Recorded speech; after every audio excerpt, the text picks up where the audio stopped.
เขากว้างไกลอย่าไปไหนครับใต้บ้านเราอย่าไปไหนครับใต้บ้านเรา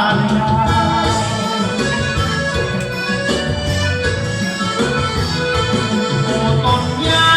งยังยืนคงทนเหมือนดังคนปากตายไม่ขอชีวาแม่น้ำตาปียังไหลหลากเหมือนน้ำตาชาวใต้ที่ไหลร่วงโอ้โอ้ปักใต้บ้านเราโอ้ปักใต้บ้านเราแม่น้ำภูเขาทะเลกว้างไกลอย่าไปไหนครับใต้บ้านเราอย่าไปไหนครับใต้บ้านเรา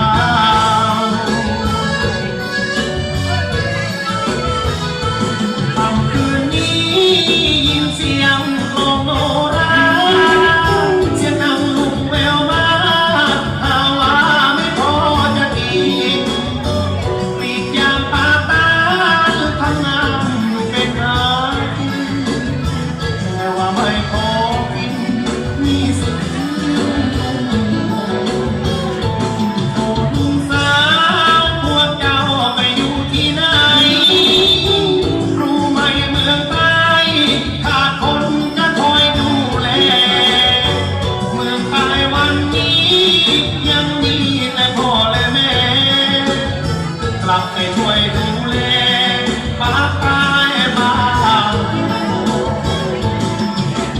โอ้ปากใต้บ้านเราโอ้ปากใต้บ้านเราแม่น้ำภูเขาทะเลกว้างไกลอย่าไปไหนครับใต้บ้านเราอย่าไปไหนครับใต้บ้านเรา